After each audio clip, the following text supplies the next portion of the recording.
Thank you for joining us today. We'll be providing simultaneous interpretation for this webinar.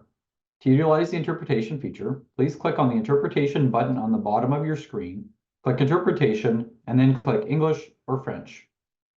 Merci à tous de vous joindre à nous aujourd'hui. Nous assurons l'interprétation simultanée de ce webinaire. Pour utiliser la fonction d'interprétation, veuillez cliquer sur le bouton d'interprétation en bas de votre écran, cliquez sur Interprétation, puis sur Anglais ou Français. Good morning. My name is Tyler McCann, and I'm the Managing Director of the Canadian Agri-Food Policy Institute. Today, I'm participating in the webinar from Western Quebec on the traditional, unceded, unsurrendered territory of the Anishinaabe Algonquin people. Wherever you are joining the webinar from, we ask that you reflect and act on reconciliation, and that we all take the steps necessary to help advance reconciliation and a stronger, respectful relationship with First Nation, Métis, and Inuit peoples. CAPI's mission is to lead policy development, collaborate with partners, and advance policy solutions within agriculture and food. We're pleased to be able to work with a diverse set of partners to deliver on that mission. Our partners bring different perspectives and are committed to encouraging greater dialogue on agriculture and food policy issues. Today, we're pleased to be able to partner once again with the Small Scale Food Processors Association to bring you this important dialogue. SSFPA and other partners make our work at CAPI possible. SSFPA is a national public service organization responding to the issues facing food entrepreneurs at both the startup phase and in scaling up. I'd like to introduce the first speaker, Sandy Mark, friend of CAPI and co-founder and manager of the women's programs with SSFPA.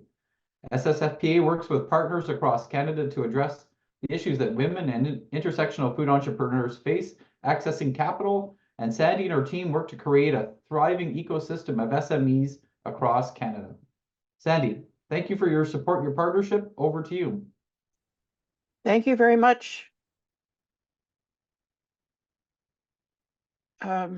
Share. I'm happy to be here this morning and happy to be with everybody here. Just need to get this slideshow going. Today we're going to be talking about a journey that we've been making in our understanding of how to support the small operators trying to bring food to our tables. And we're calling this the journey to find the missing middle. Our association, as Tyler has said, is really concerned about how to support people who want to create good food products. We need a lot of good food products in our system right now. And we're finding that it's a fairly big challenge to do this. From our inception, the Small Scale Food Processor Association recognizes these challenges. And we wanted to make sure that if there was anything we could do, if we could work with partners, everything we could possibly do to make it more viable for these entrepreneurs. And we realized in order to do that, there was things that were missing that was making things difficult for our members to thrive. And so we recruited a research circle to help us. In 2020, we asked 5 Canadian universities to study the under-researched sectors of the food economy in Canada, led by Carleton University. You'll be meeting Irina Nezovic this morning, who's one of our research circle folks. And also, we worked with Kwantlen, and Dr. Count Mullenix will be speaking with you this morning. And we wanted to recognize that the support that we've gotten from the Government of Canada's Women and Gender Equality Program and the SSHRC Council that has provided us some support to make it possible for us to do this research work. So the several policy issues were identified and several gaps were identified that were causing us all these difficulties. The first thing is the policy environment that supports entrepreneurship kind of misses out the small operators, particularly at the federal level. Provincial efforts are being made, but it's very hard to coordinate this across the country. Huge problems with financing new operators and infrastructure. And then the really big problem that we're facing is the lack of regional manufacturing infrastructure that was hollowed out over the last several years as the system became more consolidated. So we wanted to focus today on looking at this missing middle, what's it about, what it means, and what we can do to solve some of these problems. So the missing middle really looks like this. We have the eaters at one end looking to eat good food and maybe food that's more nutritionally dense, that may be what we have right now. And then we have producers at the bottom end of this. And in the middle, we've got the power of market concentration that causes a bottleneck. And this effect results in a disproportionate food system that impacts both post-production and distribution. So we have insufficient processing facilities, we have lack of regional infrastructure, particularly in rural areas, and we have increasing need for regional processing capacity. So why is the time that we want to talk about this right now? We've been talking about it amongst ourselves and with our partners across the country for a long time, but now it seems like the time to raise these issues more broadly. And this is because we are facing some big issues within our food system. Long distance supply chains have shown to themselves to be vulnerable to climate change, climate disasters, war, pandemics, all these things that are going on in the world right now. And these breaking supply chains are creating the potential for structural food insecurity in Canada and in the world. So we think it's time for firm action to rebuild regional food systems. This will benefit us by increasing the possibility for regional food security. It will make it possible for regional value-added products to be available for Canadian and international distribution. And we can rebuild regional food system that creates jobs, attracts investment, expands markets, helps farmers, and builds regional rural capacity. But in order to do this and to properly rebuild, we have to search for that missing middle. And we want to acknowledge at this point the work of Dr. Rod McRae, as now a retired professor from York University, who really inspired us to think about this problem. So in order for us to move forward today with our webinar, I want to introduce Dr. Kent Mullenix. He's the Director of Sustainable Agriculture and Food Security at Kwantlen Polytech University. He's doing some really interesting work to help us figure out how to deal with these problems. Turn it over to you, Kent.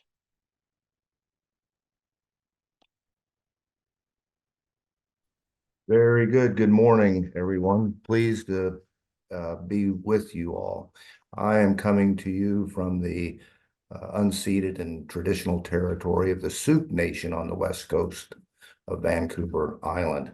Let me share my screen and I will begin.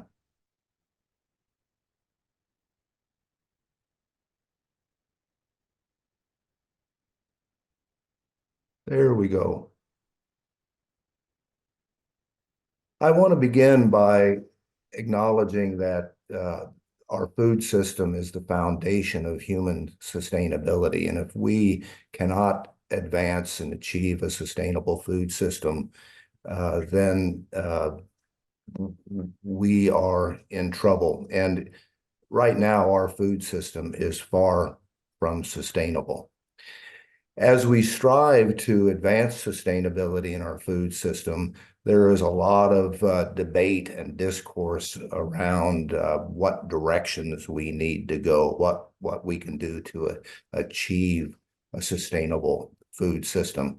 Certainly, scale and economic focus are significant points of debate.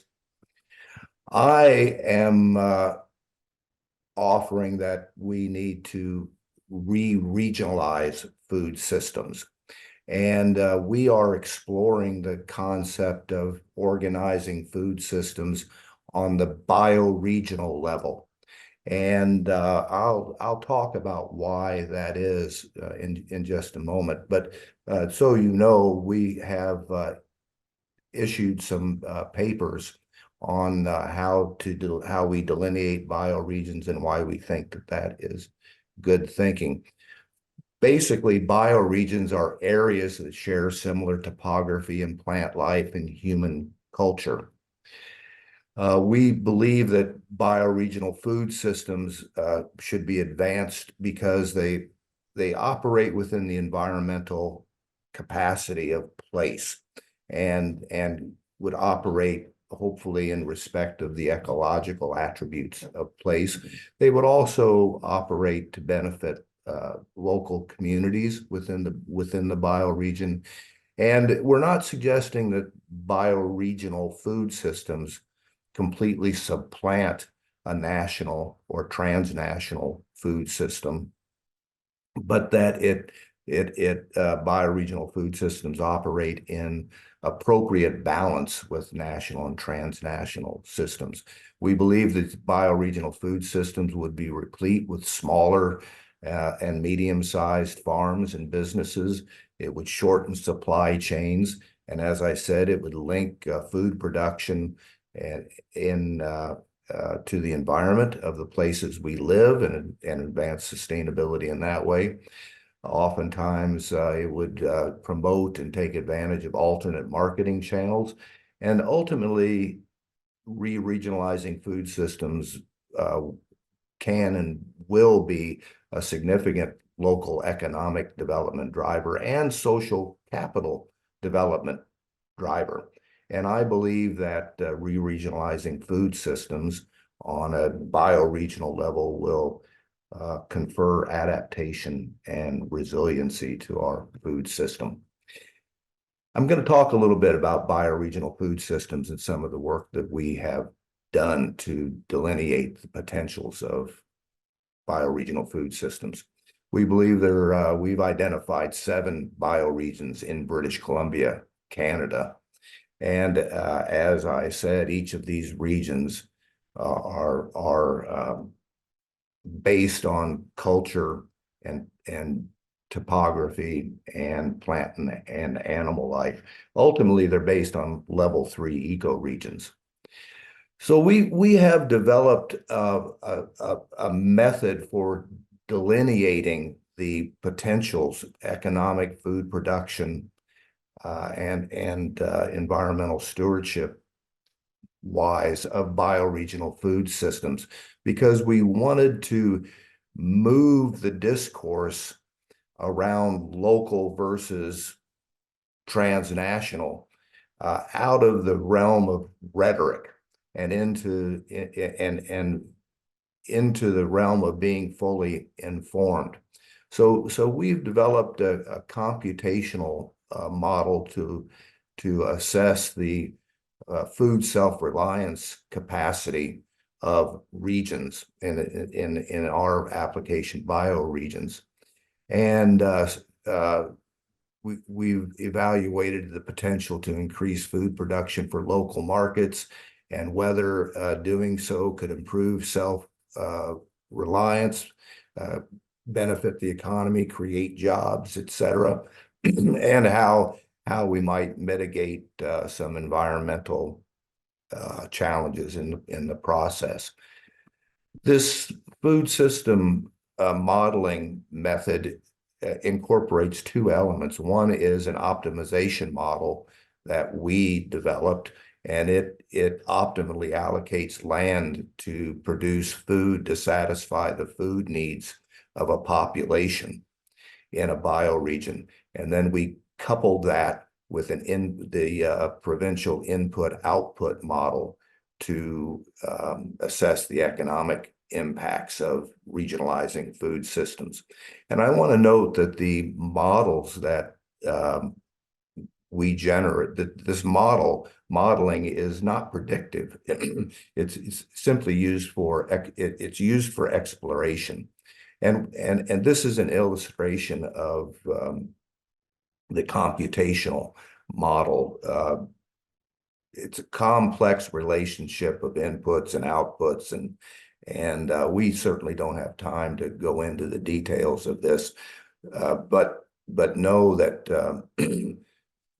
a lot of data goes in to the computation of food production potential and food self-reliance.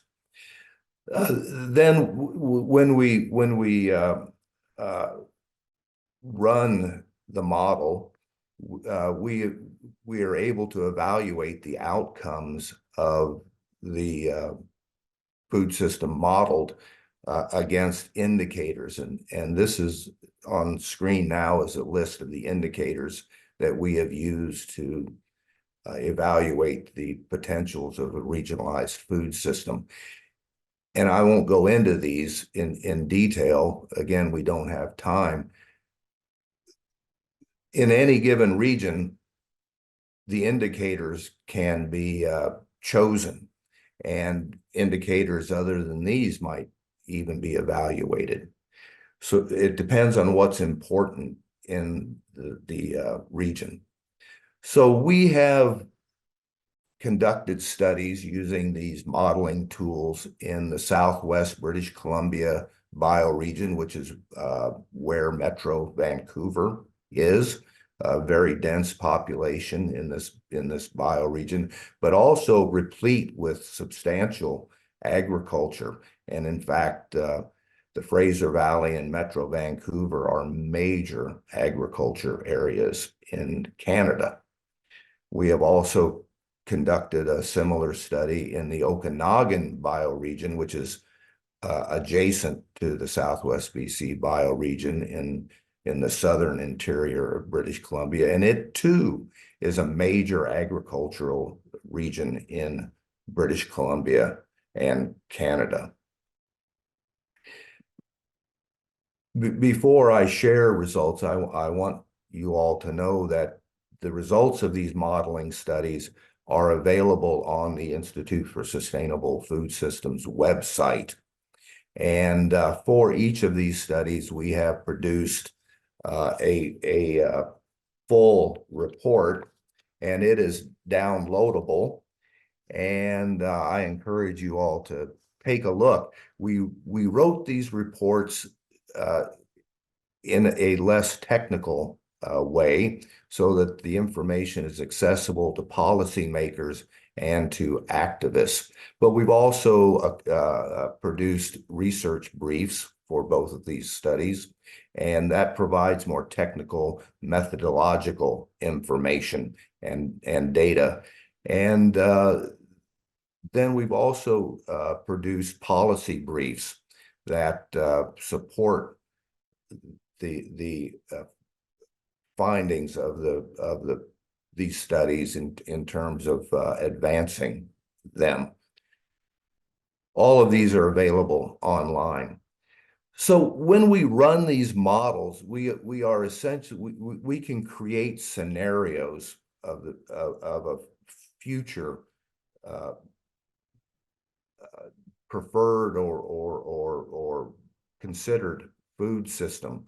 And so it enables us to do what we call what-if analysis. So what if the land base changes? What if the production complement changes? What if the population changes? What if? So in these model runs, using the computational model and the input-output model in combination, we simply do what-if analysis of future scenarios. I'm going to talk specifically about the Okanagan bioregion modeling study to illustrate the kinds of findings that this modeling yields. So we modeled the contemporary food system based on 2016 Census of Agriculture data, and just to get a baseline of food production, food self-reliance, and the economic outcomes. Then we modeled a future food system based on the 2050 population, anticipated population of the bioregion. And we modeled agriculture as usual, business as usual in 2050. We modeled a reduction in farmland to reflect urban encroachment on farmland in the year 2050 with the anticipated population increase. We then modeled a regionalized food system in 2050, a shift to food production that was intended to maximize food self-reliance in the bioregion. The Okanagan in BC, this bioregion, is also, I said it was a major agriculture region.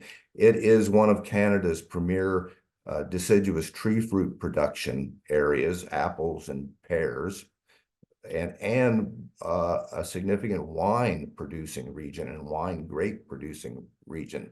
And of course, these industries are focused on export. So we also, and they generate a lot of revenue for the bioregion and for the country. So we also modeled maintaining the export market and regionalizing the food system.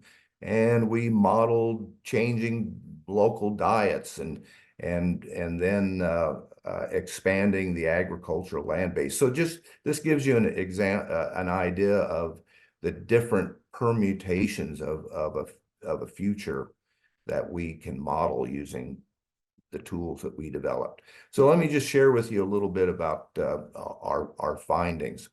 First of all, just so you know, based on our calculations of the typical Canadian diet, which is the basis of this model, the theoretical maximum for food self-reliance in any given region is 77%. And so the remaining percentage is foods that we don't grow in Canada or that people consume out of season.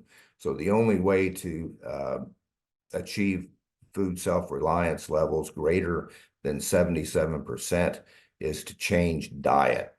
So it's a quit eating strawberries in January and don't buy your jam from someplace else. Quit eating bananas, those kinds of things. So what we found is that against the theoretical maximum food self-reliance level of 77% in the Okanagan, that there was about a 38% food self-reliance level. But this was calculated with a tremendous assumption. And that assumption was that all food grown in the bioregion is first sold and consumed in the bioregion before anything is exported. And we know that that's not the case, but we had to do that because in Canada, we do not monitor how much food grown locally is bought and consumed locally. So the only way to calculate contemporary food self-reliance is to first assume that anything grown in the bioregion is preferentially consumed in the bioregion. So I would hazard to guess that the true food self-reliance level in the Okanagan is half of what that calculation is. Okay, so then moving into 2050 scenario when the population increases, if agriculture stays the way it is, then food self-reliance would drop to 33%. And if a level of farmland loss that we modeled, I think it was a 10% farmland loss, food self-reliance, of course, would drop even further. It's the relationship of population to food production and the land base.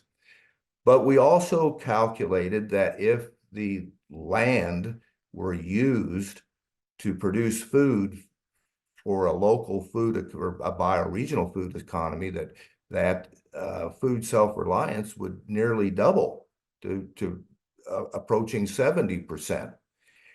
And in fact, we calculated that if the wine grape sector and tree fruit sector were maintained at current levels and a regional food system were developed, a 66% level of food self-reliance could be achieved, and so on. And if land were expanded, the export market could be maintained, and a 74% of food self-reliance could be achieved. And so these outcomes illustrate the potential of developing a bioregional food system. And I want to share some of the economic outcomes. In all instances, when we regionalize a food system, the economic benefits in terms of GDP, tax revenue, income, and job creation are consistently improved. But in the case of the Okanagan, there was the greatest economic benefit was derived from regionalizing the food system and maintaining the export sector. So the point is, there's room for both. In Southwest BC, we found a very similar economic outcome. When a regionalized food system was put in place, it would confer an economic greater levels of food self-reliance, certainly, and greater, but notably substantially greater economic contributions to the bioregion. And in fact, the economic potential was dramatic. Total food production could be increased by 93%. Total food self-reliance would increase 42%. Total employment, jobs created, would increase 87%. Total economic output would increase 91%. Total gross domestic product would increase 94%, and so on. So the economic potential of regionalizing the food system has been fully demonstrated through this modeling. We're now going to model the bioregional food system on Vancouver Island, and we're going to move away from the economic impacts, because we have demonstrated that, and look at resilience and community well-being. And I'm wrapping up here. I want to conclude by saying that our modeling demonstrates that strengthening the regional food system can increase food self-reliance, and I believe will lead to greater adaptability and resilience. But the key to this, we found in both studies, is a thriving post-production sector, which doesn't exist. So we can't achieve the economic potentials of regionalizing the food system without the post-production sector. So we've got to create the economic environment for this sector to emerge, and in doing so, we'll create many opportunities. So I want to conclude that this modeling method that we've created constitutes a food system planning tool that can be applied at various scales in any region. We're also linking our work to food system planning in Canada, and you can access this information on our website. So I want to wrap up by saying that in my estimation, we're still operating on a 20th century food system vision, and we need to move into 21st century vision. And that vision is a network of bioregional food systems that operates, place-based food systems that operate in complement to the transnational system. And we need to acknowledge that the food system is very complex. And so it's gonna require a holistic, systemic change. And some of the last thoughts here that I think I would encourage folks, that I want to encourage folks to think about, is that if we're going to achieve the creation of regional food systems, if we're going to address the bottleneck that Sandy referred to, then we have got to start enforcing antitrust laws. And we have got to eliminate the oligopolies and the monopolies that curtail a free market in our food system. We have to recognize that agriculture policy is not food policy, and we've let agriculture run the food system for far too long. And we need to acknowledge that the policies and strategies that currently exist have not necessarily served society well. We also need to make sure that agriculture land is affordable to new entrant farmers, and we need to acknowledge, and I work with hundreds of aspiring farmers all the time in my work, and they have no interest in the global industrial food system. They have great interest in advancing a sustainable food system that focuses on community. And I would conclude just by saying, I believe that bioregional food systems has great potential to serve society, advance human sustainability, and finally, just note that we're going to have to start thinking differently about food systems. Okay, Tyler, I turn it over to you. Thank you, Kent, and thank you for setting the stage for the panel discussion. Again, as you talked about, this is a complex, incredibly complex dynamic issue that requires different ways of thinking, but it also requires action. And so I'm happy to bring in 4 excellent panelists that will help us dive into that action and consider the things that we can and should be doing differently. We have the opportunity today to first start south of the border to learn from the experience inside the US with regional food systems and some initiatives that are already underway with led in part by the USDA. So our first panelist is from Fishers, Indiana. Chris Jones is the Senior Director for the National Association of State Departments of Agriculture Foundation.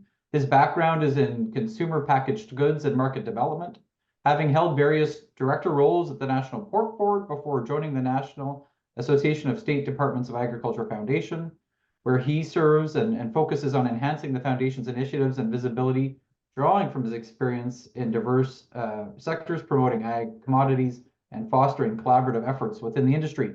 Chris, you work in this space every day, and I was wondering if you could start by telling us a little bit more about the NASDA Foundation. It's probably something new to a lot of the participants on our webinar today, and then drilling into what is the work that the foundation's doing on regional food systems, and with a focus on the Northeast USDA Regional Food Business Center.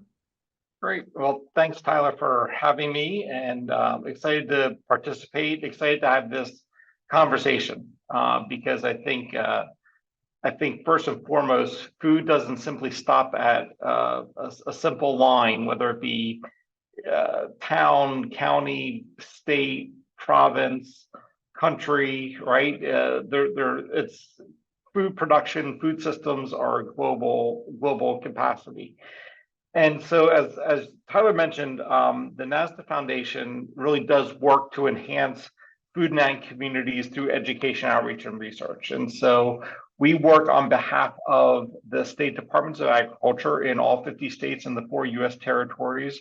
And while NASDA overall does have some policy work, which my colleague, Becky Garrison-Warfel, will be talking about, works in the policy space, I have the unique opportunity to be in that nonprofit space, really focused in on, I'll say, the tactical elements of engagement. And so really we get to be the hands and feet of the state departments of ag and the USDA, doing work within projects, within very specific areas. And so some of the areas that the NASDA Foundation focuses in on are, number one, food safety. So we help manage lead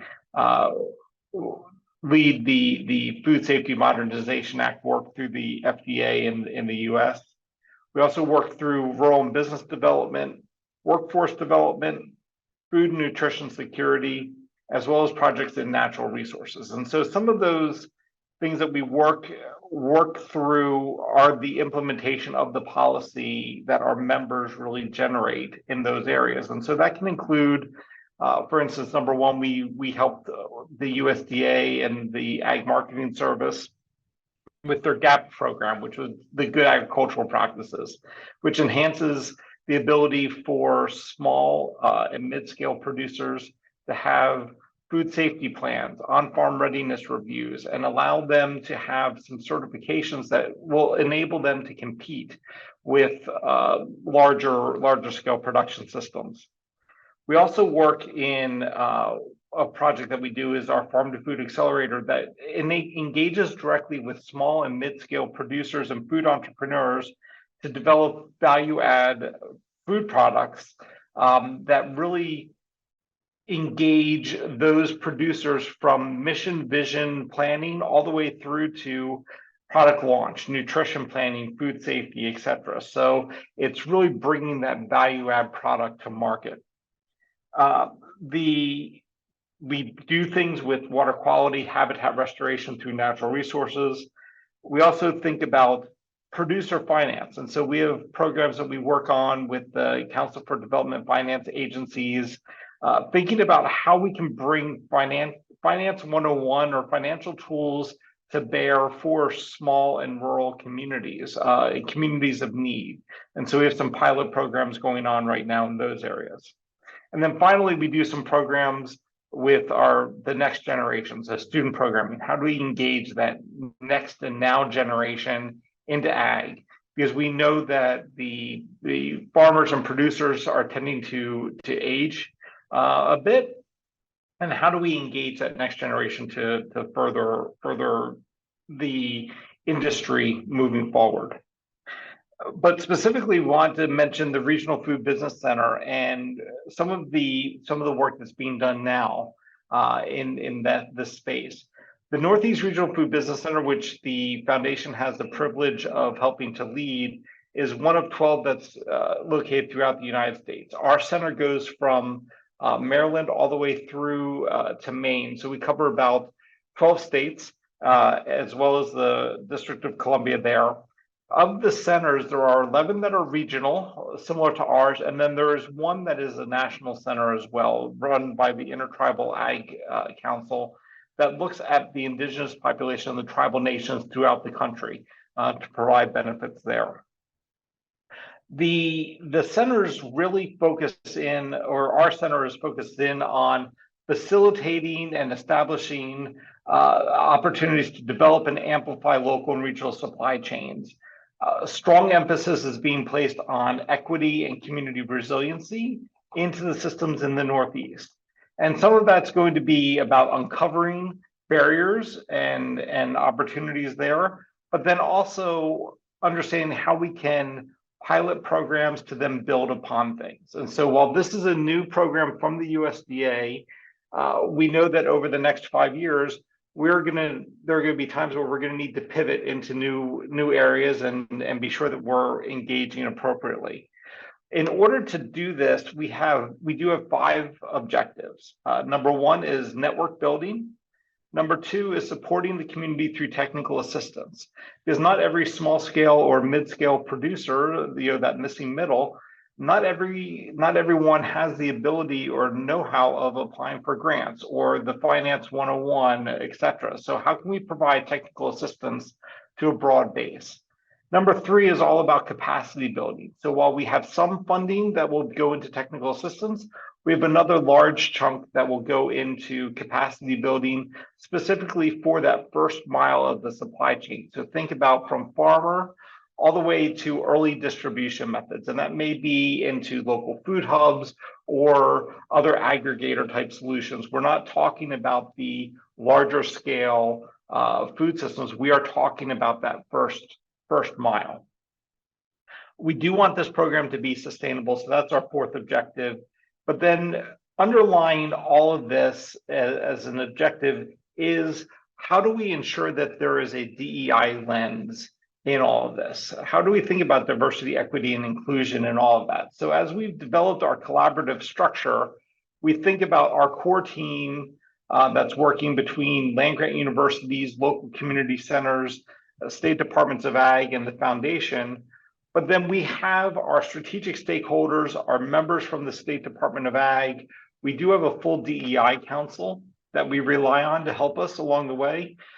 But we also have what we call our community advisory council. So these are local interest groups that really can help us understand what's going on, boots on the ground in local communities. What are some of the areas of need that they haven't been able to address? And so we've brought in folks from food pantries. We have farm to institution type groups. We have finance groups. We have New England Feeding New England. That's a group and researchers that are looking at how can at least 30% of the food that's consumed in New England be produced within New England by 2030. the Carrot Project, Future Harvest, Farm Credit, Common Market. We also have Office of Urban Ag. So we have a number of groups that are out there to think about. And as we think about the Food Business Center is just one aspect. The USDA also is able to fund what they call the Resilient Food System Infrastructure Act, which goes through every one of the states. And so there's funding in each state. But what we're trying to do is, with RFSI being in the middle of the supply chain and the Food Business Center being in the beginning of the supply chain, we're trying to be sure that we are linking together and that there is a capacity building that can not only stretch the food resiliency, but ensure that it enhances the programmatic. So if we can work with producers to develop early supply chain capacity, how does that then link into middle of the supply chain as well? And Chris, I know that you're relatively early in the journey with the regional food business centers, but again, you talked about all of these things that are happening. I'm curious as to whether or not there are any early lessons learned that you can speak to from the experience and things that we can learn from the work that you've done. Yeah, I think as you mentioned, Tyler, we're towards the end of year one of a 5-year journey. We know that there are going to be many more things that we learn, but 2 things I do want to point out. Number one, engage early. What we've learned is engage early. So as we've developed the grant and the proposal, how we have to engage some of these groups very, very early on to ensure that we're there, understand, and not just listen, but hear what people are saying. The last 4 or 5 months, we've been on road shows out with producers. What are the needs that they're having? And that's really helped us shape how we go forward with the implementation of the grant. So definitely engage early. But I would also say develop a plan, but don't make it so rigid that it's not flexible. I think Abraham Lincoln said it really well. If I had 6 hours to cut down a tree, I'd spend the first 4 sharpening my axe. And so how do we think about planning accordingly so that we can build that capacity and that ongoing engagement? And that way we're not also jumping at the first sound, right? We can really be planful in how we're thinking about it. We know that there are communities of need. We know that they don't always have the voice. So by engaging with the community partners we've had, that's really helped us build that lesson. And sometimes we're too late to get into some of those communities. And so how do we be sure that we follow up? Great. Thank you, Chris, and look forward to picking up some of those themes in the discussion with the entire panelists. I'd like to now bring in our second panelist, a colleague of Chris's from NASDA. I'd like to introduce Becky Garrison-Werfel. She's joining us from Moscow, Idaho. She leads policy efforts on nutrition, food systems, and food safety for NASDA. She's previously worked at the U.S. Dry Pea and Lentil Council and the American Pulse Association, and is a licensed and registered dietitian, and is endlessly passionate about the cross-section of agriculture, nutrition, and delicious food. Becky, thank you for joining us, and want to pick up on some of those themes around that cross-section and the passion that's there. It seems like the policy landscape is shifting in the US and Canada. I think that's something that we have in common. I was wondering if you could start by kind of walking us through what does that political and policy environment look today? And I'll already pull a question that we've got coming in around, is there the political or societal will to make these changes happen? So if you could speak to those dynamics that you're seeing across the US, that'd be great. Sure, absolutely. Well, we are not short on any dynamics. And, I'll mention I'm actually based in DC. I do come from Moscow, Idaho, and actually the Nez Perce Nimiipuu area. But I'm in DC now, and really, food and ag, as we all know, can be an incredibly divisive issue. It can be very politicized. There can be a lot of passion, and it's fighting for often the same resources. We see resources tighten. We have more needs for them.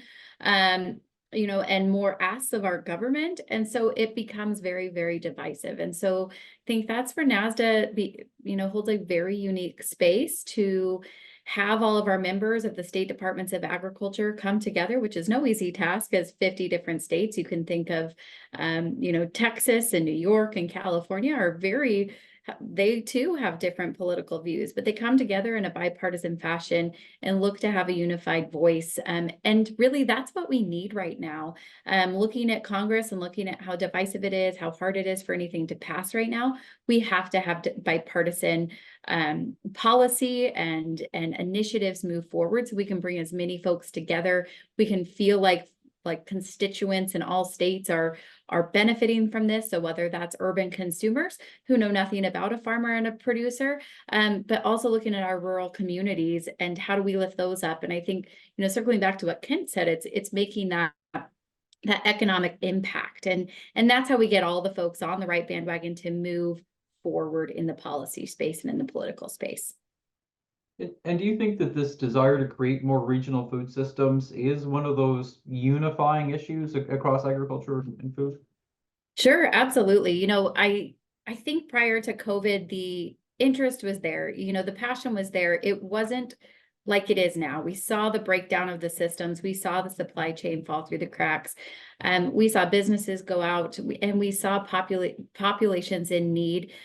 We saw those needs absolutely exacerbated. And I think for folks who regional food systems were nowhere on their radar, it suddenly is, because COVID brought that to everyone's attention, and we saw that those needs amplified. And so I think, we see investments, particularly under the Biden-Harris administration. We've seen some very significant investments in regional supply chains. That connection to health and well-being has become more prominent with consumers, the connection of where is our food coming from. And so there's a lot of movement that wasn't there previously. And so I think that that's something that we absolutely can capitalize on, and to put that energy and those resources into the space. It's a question of, can we do it efficiently and effectively, and also do it in a sustainable manner where it doesn't just disappear when we have an administration changeover, we have folks leave positions. We need something that actually has depth to it and breadth that our regional producers and consumers can rely on, and that these are programs that are going to stick and actually continue to build economic development and impact, as well as feed folks in the regions and communities as well. I think one of the things that's interesting in the United States, Chris touched on one piece of the kind of the policy toolbox that's being used to support these regional food systems. But again, I think the Americans seem to do a better job using new tools, different tools in an innovative way. Can you speak to some of the other things that you're seeing across the country as governments look to support regional food systems? Sure, absolutely. We've seen some really great new tools come out, and some of the verdicts are still out, but Chris mentioned the RFSI, which is the resiliency in the food systems and the infrastructure. And so we are hoping, we're still waiting for the sub-grantees, but that's something that's key, is really working on that middle piece, that missing middle, to strengthen what's actually needed from an infrastructure piece. And then also, we've heavily focused on, you think of a state like Wyoming, for example, it's dry, it's arid, they export a lot of their food. And so looking at how can we create flexibility in programs that it makes sense for every single region, and not be leaving anybody behind. And so one of the examples that I think has been one of the best policies that's come out recently, or programs, is the LFPA, the Local Food Purchasing Assistance Program. We've also seen it for local food in schools program. And this is actually funding going to states that then states can then actually purchase from local and regional producers to then have go to local and regional communities. And this has been an incredible program. This is something that we can see a lot of wins from both Democrats and Republicans, and something that we want to see sustained here at NASDA. It's going to uplift those producers. It's also going to create flow through those supply chains so they don't disappear and when they're not in use. It's also going to get schools, for example, consistent with being able to purchase products from local and regional folks. And it's something that we hope we can count on in the future. And so programs like that have been monumental. And one of the great things about the US is we do have a lot of new programs that might come out with different names or different opportunities, but sometimes that can also be a barrier in itself because it can create confusion. Or is this the same program with a different name? Or like Chris was saying, is there the capacity to go for those grants or administer them? And that's where we see those resources the thinnest, with small and medium-sized producers. And so NASDA, one of those roles that we play and that I specifically play is then meeting with our agencies like USDA and talking through some of those barriers of, hey, that's really great. We want to see those new programs. That how can we fold that in, or how can we reduce some of that red tape? And we want to be great stewards of those taxpayer dollars.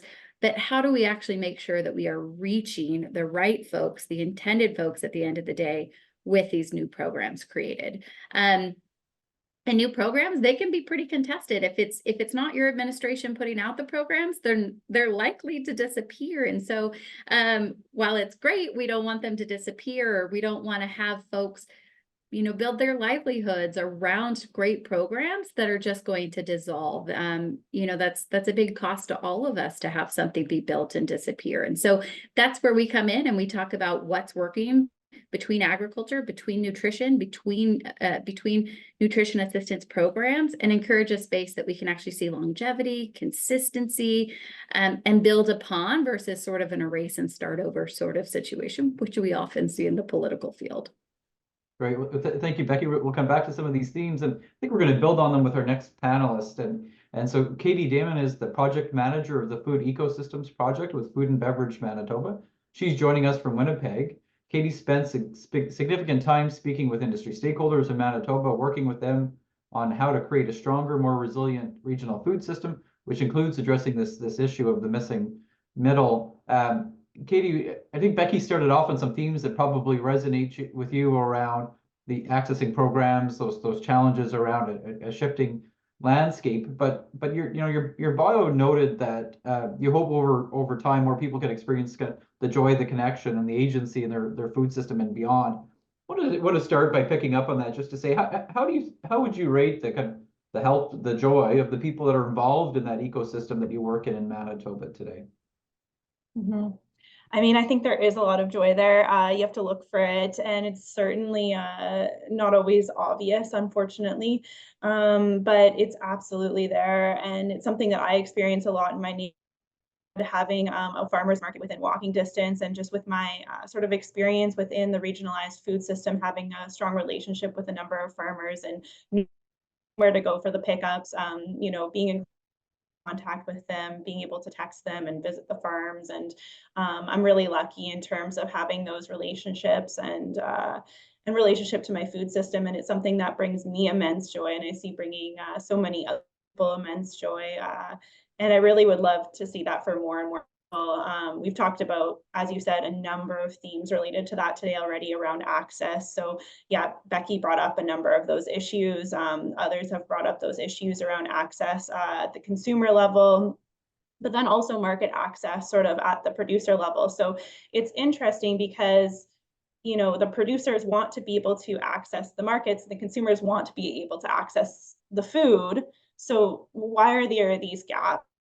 That's something that I think the Manitoba government and a number of industry organizations have been exploring that question for quite a while. My work here at Food and Beverage Manitoba has been with the Food Ecosystems Project, and we're doing research into the barriers and strengths of our local food system or regionalized food system here in Manitoba.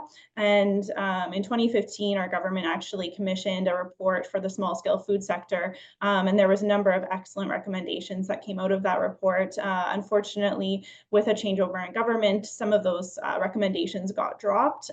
So we did an update on that research in 2023, and a lot of the same issues, which can be discouraging to see not very much movement or change over time. But I think that there is optimism that the support for the small mid-scale food sector is growing again. And I'm curious, you talk about some of those themes that come up.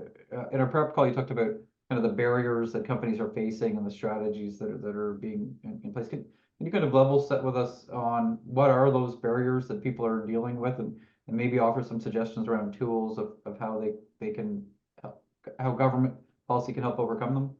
Yeah, absolutely. So, there's a perception, I think pretty broadly, that the agri-food sector, at least in Manitoba, is dominated by large multinational companies. And actually here at Food and Beverage, we work with primarily with small and mid-sized enterprises. So folks who have 1 to 10 employees, 187 of our food processing members, of those, over 50% have only 1 to 4 employees, and just under 70% have 1 to 10 employees. So we're really thinking about this micro, small, and mid-scale sector here. And so those are the folks that we're kind of talking to, just to set the context. And a really broad challenge kind of for many of them is in this processing sector or this production sector, if you're talking about primary ag, there's a real difficulty in reaching sustainability, sort of financial sustainability without the ability to scale or grow. There's kind of this kind of sweet spot, right? And a lot of folks are struggling because they are overcapitalized. It's an incredibly expensive industry to get into in terms of equipment, land, etc. There's a whole number of inputs as well, of course. So we know that there's kind of an economies of scale where you can bring your costs down. And that's why we're seeing in retail stores, for example, like Sobeys, the local food section has products that are incredibly more expensive. And they kind of have this, they're a specialty product is what we would call them, but they have that higher price point to match. And really the reason they have that higher price point is because they don't have the same economies of scale as other food-based companies. And so it's kind of this tricky dance where they're small and mid-scale processors and producers are looking to scale a lot of the time, but they're looking to scale in a way that is sustainable for them as well, like sort of beyond the financial sustainability. They want to build their business in a way where they're not just moving from like 1 to 4, 1 to 10 employees now to like 100 plus employees. And so that's where we kind of have this missing middle, right? There's not a lot of strong and supportive pathways for business owners to grow at a pace that is sustainable and works for them. And not only for them, but also sort of economically as well.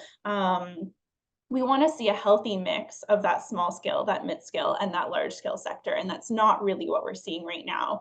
So that's kind of this broad challenge, is this difficulty around scaling. When you kind of get down into the nitty gritty, you know, you're seeing some more specific challenges like gaps in infrastructure, right? And that's where the capital costs. You have community kitchens that maybe don't have the same sort of storage capacity, for example, that a producer might need to do bigger production runs. And then the next level is you have to build out your own kitchen. And that's, again, incredibly expensive, huge capital investment.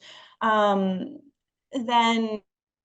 there's some other issues too that I could get into around gaps in infrastructure, but for the sake of time, I'll move to, there's a huge gap in sort of training and business support. So again, we're looking at that multi-level support through the full sort of business pathway of a food processing business, or for we're not as focused on primary ag, but we do have that within our mandate as well. But we want to see primary ag as well kind of supported through the full business cycle, life cycle, from that new entry and trying to access all of the tools and resources when you're starting out, to that scaling and that growth, and then to the mid scale, and then if they decide to go to that larger scale. But again, we also want to see a healthy kind of mix of all of these scales, right? So if a producer or processor decides like, I just want to stay at the mid scale, you know, that's great. Like, how can we support them in that particular goal as well? So there's this gap in training and business support, and there's again a sort of a whole number of needs within that particular category. And then the third thing that I'll kind of just point out in terms of specific challenges that we're seeing is access to larger markets. So again, we're talking about rural economic development here a lot of the time. And so larger markets for folks living in rural areas would be probably first and foremost accessing an urban market. So you have distribution challenges, you know, the cost of gas is increasing, and that has to be factored into things. And so, you know, that's an issue. But then also for urban processors, thinking about how they can access facilities that would allow them to more easily ship to other provinces or nationally if they decide to. And again, those commercial kitchens just aren't really going to cut it because they don't have that capacity to be HACCP or CFIA certified at that point. So those are kind of some of the specific issues. And we believe there are ways to solve these issues. And some of the things that I've been involved in is sort of around the development of food hubs. And there's different types of food hubs. So I'm just going to go quickly into what we might look like. So traditional food hubs are more around primary agriculture. So that is something I've been involved in the past, but it's not this particular project that I'm working on with Food and Beverage Manitoba. What we're working on is the development of a food production hub. So this is for processors, micro to small scale processors that are looking to access a shared space that would bring down their capital costs, but also offer sort of access to things like shared purchasing, shared distribution, all of those things to kind of support an increased economies of scale. And then we're looking at how we can connect it to rural areas as well and have a kind of interconnected like network approach. So we're talking about the possibility of a hub and spoke. And again, we'd integrate those sort of wraparound services and supports into the model to ensure that people are getting a really holistic offering when they come and access a food production hub like this. So this is something that we've kind of begun to develop out after the research that was undertaken last year, and it's still in development, but we're having some really positive conversations about what it'll look like and how it'll support the industry. Great. Well, thank you very much, Katie. And so now we'll go to our final panelist. I'd like to welcome back to a CAPI webinar, Dr. Irina Knezovic, who is an associate professor in the School of Journalism and Communication at Carleton University. Irina, we want to talk about kind of that last link in the chain, that is the consumers. Your work looks at food systems through collaborative and community-based projects, but with this focus on understanding consumer perception and intention. And I guess kind of two parts to my first question. How do you define community food systems in the work that you do? And then what does the public perception look like, and how has that evolved recently over time? Those are really good questions, Tyler. So community food systems really are place-based food systems. And Kent has already talked about bioregions. They can be defined in different ways. Community systems are not just about locality, they are about connections. And I think consumer perceptions are very much influenced heavily by whether those community connections exist at all. When we talk about consumer desire to purchase more locally and regionally produced foods, we know that market research has shown that this. Multiple surveys done across the country have shown a growing interest among consumers to support local and regional food systems, but the connections aren't always clear. And I'm thinking, one example that came to me this morning as I was kind of reviewing my notes for this webinar is the recent fire that destroyed the Cover Bridge potato chip factory in New Brunswick. In a very small community, that is considered a small-scale food processors. They had fewer than 100 employees, despite the fact that their product can be found right across the country. And within a few days of that fire, the community came together. Over 1,000 people showed up for a community breakfast as a fundraiser for this company and their employees, which, I think speaks a lot about the relationship between food producers and processors and their consumers. But the thing I also want to point out, we use that hourglass figure that Sandy showed up at the start of the webinar, and we use that a lot in the work that I do around analyzing food systems to kind of describe this choke point of corporate concentration. But the more I look at it, the more I think it might be a misleading figure, because it shows producers and consumers, but producers are consumers as well. We know that, for instance, primary producers and small-scale processors in Canada are as likely to experience food insecurity as anybody else living in low income. So the consumer perceptions are absolutely becoming more and more positive. And I think that is to a large extent due to many very successful community-based food initiatives. The one that comes to mind, because I'm in Algonquin, Ottawa, is Just Food Ottawa, an organization that does startup farm programs, greenhouses, community gardens, all kinds of things in addition to educational and policy programs. And those are the things that are starting to change consumer perception. The barrier, of course, for consumers remains this question of affordability, because for many of the small actors in the food system, it's difficult to scale up and get things on grocery store shelves in the same way as large actors do. And that price differential is real. And I don't want to pretend that that's not real, but it is also about how we talk about food. On average, Canadians still spend less than 10% of their income on food. That's the average. That doesn't work out the same way for everybody. But we know that it's not that our food is expensive. We know that the fact that people can't afford some of these food products that they would like to purchase is a result of social inequities. And those are going to be, there's a, if I may just continue on this, Tyler, there was a question earlier in the Q&A about the cost of regionally produced foods versus imported ones. I think, you know, if we want to scale it up, the discussion and talk about imported foods, absolutely, sure, you can get cheap garlic from China. What's happening right now in the world, though, is something that is not quite as visible yet, maybe for everybody, but there's a major shift in the distribution of finance across the world. And one of the things we know, Branko Milankovic, who's an economist who's been studying social inequalities for 3 or 4 decades now, recently published work that looks at trends in social inequality since post-World War II. And what we're seeing is that global inequality, so inequality between different parts of the world, has greatly decreased over the last 70, almost 80 years. But inequalities within countries have actually increased, particularly over the last 40 years. And if the global inequalities are decreasing, that means this idea of cheap food that comes from places that have really low labor costs is not going to be there forever. So we can't rely on that. In the meantime, our eaters who are trying to survive on lower income are going to continue to have struggles purchasing any food, local or imported.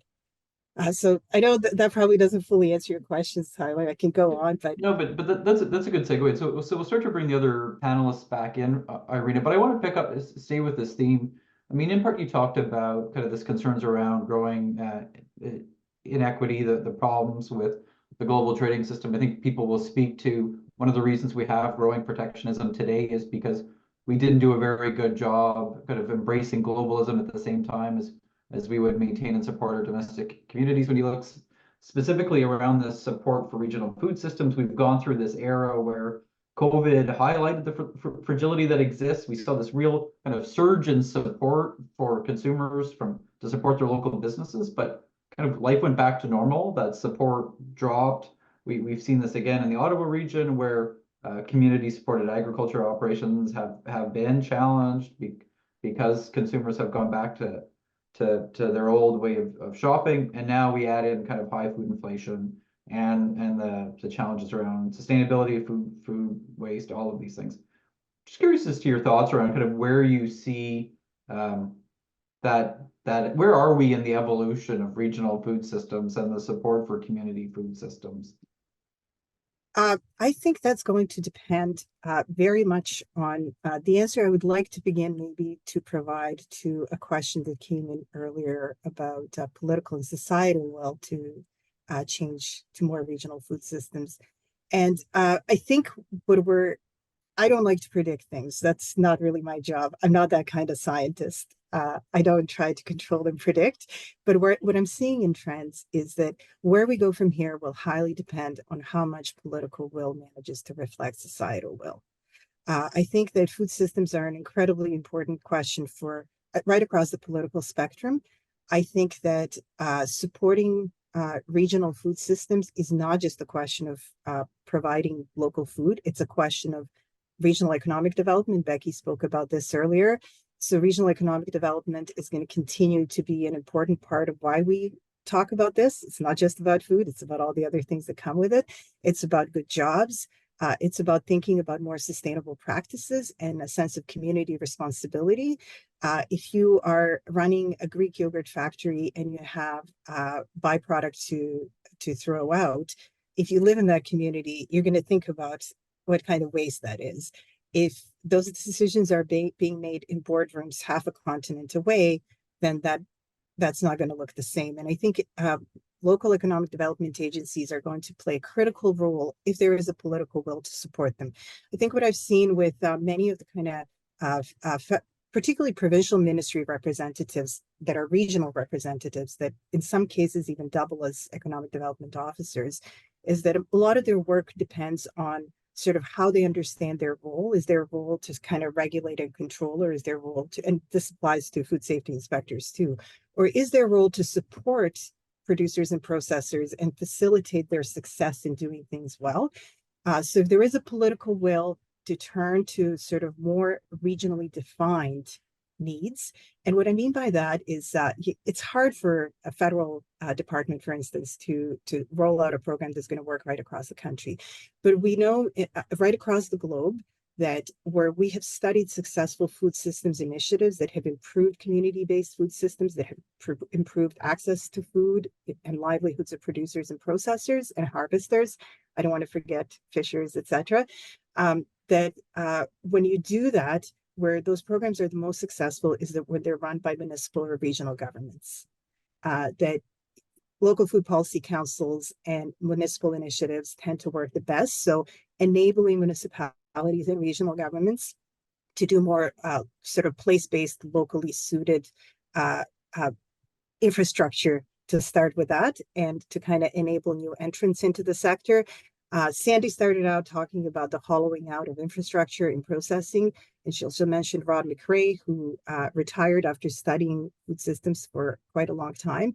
He wrote his doctoral thesis in 1991, identifying the issue of hollowed out processing infrastructure for food producers in this country. This was more than 30 years ago, and we're still talking about hollowing out, and we haven't rebuilt the infrastructure. And so I want to bring Chris and Becky back in because one of the pieces that's come up is around this, we talk a lot about regional differences. Irina just mentioned that it needs to be centered in kind of that local reality, yet there are also these common themes. And so I'm curious, based on your experience, how much is actually different based on kind of the regional food systems you work on, and how much ends up being the same? Becky, do you want to start, and then Chris can chime in? Sure, absolutely. They are incredibly diverse. We look at, what is grown in California, and they've got some great models in place of regional food systems and distribution and programs, and food box programs. And they're producing what many countries produce alone, right? But then you switch and you look somewhere else, like Alaska, and what's a completely different climate. You look at Hawaii, or I mentioned Wyoming earlier. So that's, usually their biggest exports are energy and beef. And so how do you actually rope them in? You want something that's flexible and going to actually fit to you want something that's broad and big enough and but specific enough to meet the need, without it completely surpassing certain folks' needs and having folks be left out. So those regions, from region to region, from state to state to community, it absolutely shifts. Seasonality shifts, what's being grown, what's the demand. It is all incredibly complex. So one of the terms, and I'll wrap up with saying, I really like the term that's being used of localized and layered. So we can't just scale one solution and one objective. It's got to look at what's already happening, what's working, and then how do we build and support around that. So localized and layered. And Chris, in your experience, how easy is it to actually do that? It takes time. It takes patience. And I think Katie and Irina pointed out throughout, right? It's where's the will, right? There, and how do we make sure that we're working together as a community and community of practice? Because I think, as Becky mentioned, there's significant diversity, even within the Regional Food Business Center in the Northeast, Maryland to Maine. We have some of the largest population centers in the U.S. We also have some of the most heavily forested areas in the U.S. Those two things, at times, people would say that they butt heads, but really, when you go down to the producer level, right? Ask the 5 whys. Go down to that producer level. Producers, whether it be urban, rural, forest, aquaculture, what have you, they're talking about the needs for capital, the need for engagement, and so we have to think about what are those broad themes that we can help from those layer standpoint, but then bring those resources into that local implementation standpoint. And so there could be broad groups that help to facilitate, but then we have to enable and train that the local communities to really build that up further. Because if you know one community, you know one community. And if we start to put too many boxes of everybody in together, we're not going to realize the significant diversity and importance that everyone has in what we're doing. And it'll bring Kent in on this point, because I think one of the things that came up when we were talking about this on our prep call is the reason why, right? As much as we talk about political will is ultimately driven by why should we be doing this. Kent, do you want to start by kind of touching on, when you think about the work that you're doing, the analysis that it's done, what drives that why, and what should that mean for who in government should be taking the lead on these issues? Well, what motivated me to begin this work was my involvement over my 46-year career with agriculture and living and working in agriculture communities, and seeing the economic market adjustment failures in primary production again and again and again. In fact, my wife and I lived on a farm in central Missouri that failed in the 80s, and we helped that farming couple, very good farmers, pack everything up and auction it. And I've seen whole communities pretty much dry up and blow away because of market adjustments in the food system.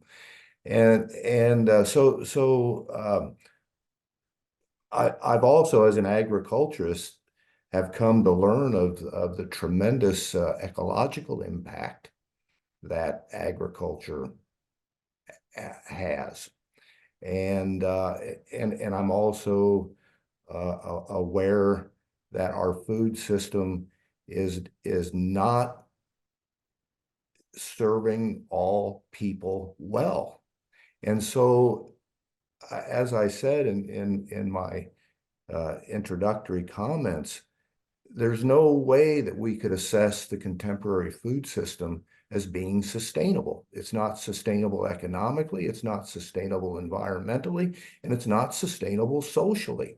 And sustainability is humanity's imperative. We have got to learn to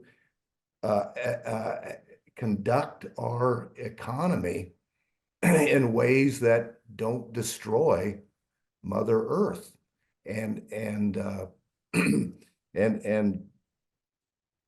provide for future generations to live well, to flourish. And so we've got to acknowledge that our food system isn't sustainable, which then means unequivocally reform is required.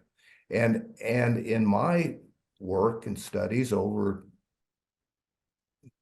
a long period of time, I have come to fully realize that the re-regionalization of food systems is imperative, and that they're linking that food system to the environmental characteristics of place and the environmental limitations, constraints of place is important, but really most importantly, and I'll quit, there is a lot of money in the food system, and the real question is who's getting it. And we need to bring the food economy back to our communities unequivocally, because the consequence of having extracted the wealth that's generated in our food economy from our communities is clear.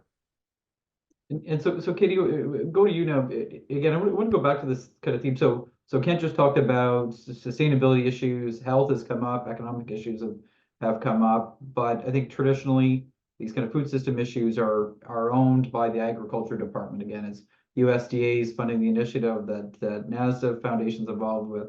Manitoba Agriculture talked about the report that you're there. Just curious around what do you think that impact of ownership of the issue inside government has on the ability to move solutions forward?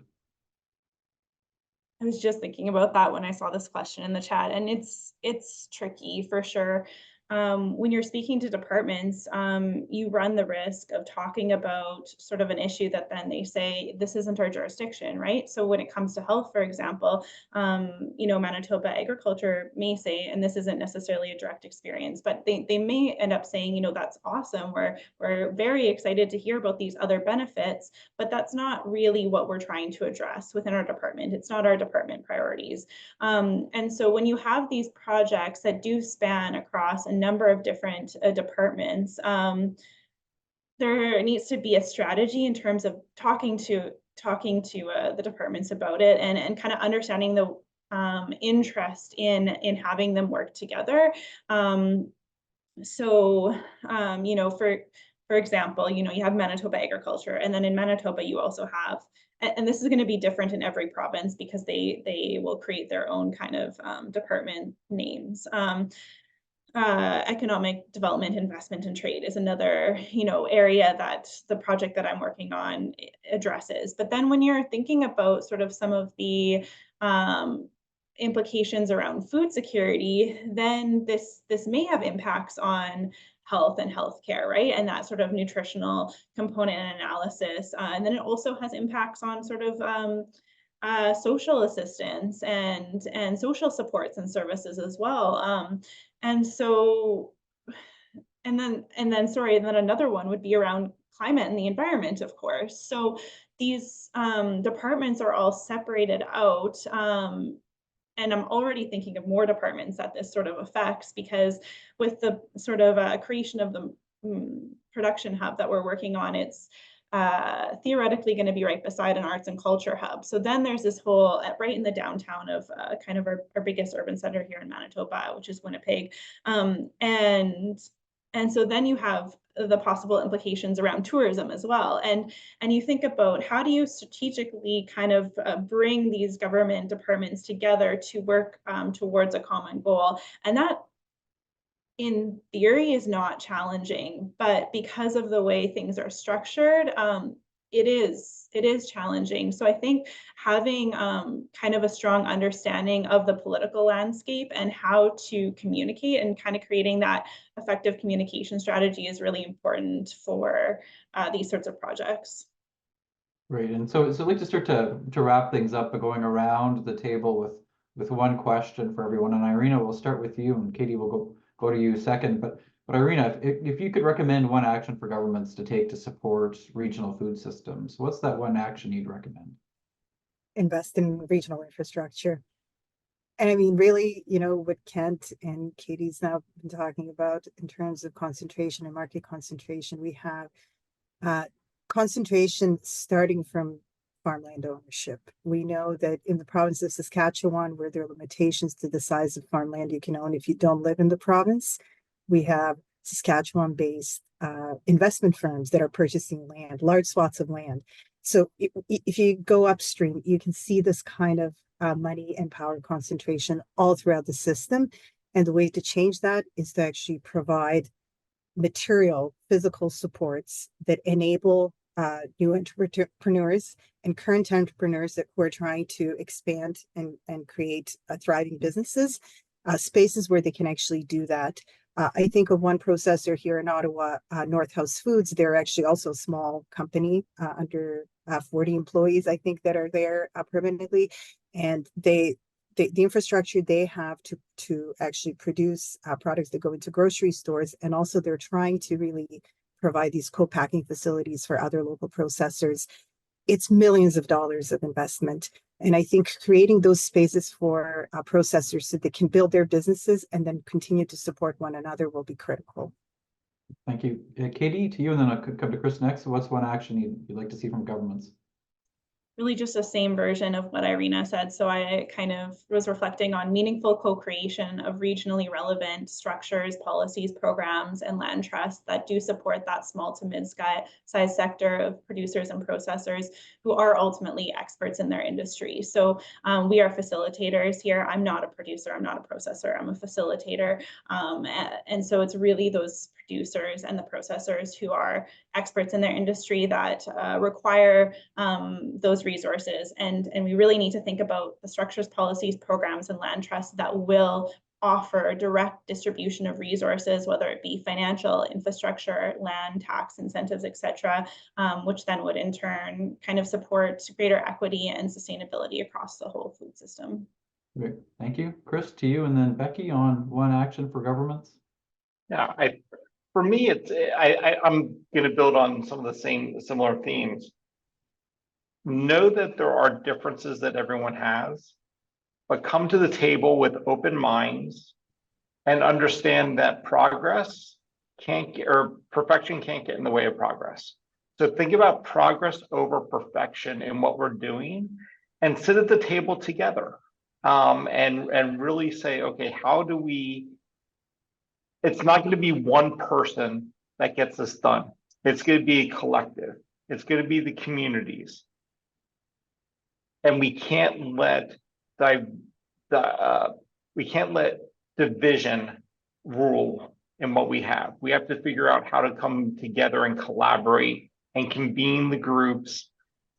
And yes, have open mics, have open time to share thoughts, right? Irina and I may not agree on everything, but darn it, we can get some things done together if we listen and hear what we're doing. And we can't do that if we're not sitting at the table together. Great point. Becky, in action from you? I think I'm going to change it up a little bit and say federal procurement, where our government spends money on programs, school meals, senior assistance, nutrition assistance. Those dollars are going out and being put to use. And I think that the adjustments that could be made there to remove barriers and create systems locally just cannot be understated. And Becky, maybe I can ask you a political question, a quick follow-up. They talked about dialogue and working together. Does that happen today in the policy, political environment we all live in? You know, ironically, it's actually a little bit better living in DC, where you actually see conversations and senators and representatives and folks in the same room talking. And so weirdly, I find myself actually being more optimistic now that I'm in DC versus just hearing about the conversations outside of DC. So it's there. It's a big hill to climb, but there is good dialogue. There are a lot of folks in the right space. And yeah, I mean, I think it's certainly a challenge, but there is a lot of great conversation, and folks that are trying to make it happen. Right. That's given all that's going on in the world, it's great to hear that optimism. And so Kent. I know, right? Yes. Gets me through my days. Yeah, Kent, to you, kind of one action that you'd recommend governments take?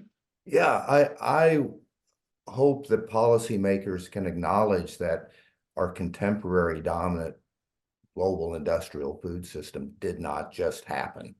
It happened because of policy and environmental or our economic strategy. And so they need to be thinking in terms of what kinds of enabling policies will create an economic environment for local regional food systems to thrive. And in particular, to enable this middle piece. We've got consumers, we've got producers, we need the middle. And it is economic development policy that will facilitate that. Great, and thank you for that, Kent. And again, I think at that note where we need the middle, right? We need local, we need the middle, we need the big, we need a little bit of everything to have a truly resilient but also prosperous food system that is meeting all of the needs. We like to say that I think food system used to be about just putting food on the tables, but it's not about that anymore. It is about health and wellness. It is about economic prosperity. It is about sustainability, and it's tough trying to get all of that out of one very dynamic, complex system. But appreciate everyone's participation in the webinar dialogue today. Thank you to all of us that have watched us. The webinar recording will be available on our YouTube channel. Please stay tuned and join the CAPI mailing list on our website to learn about all that we have coming up. And again, thank you, a special thank you to the Small Scale Food Processors Association for making today's event possible and for the work that they do advancing solutions related to the important missing middle issue these days. Thank you very much, everyone, and have a great day.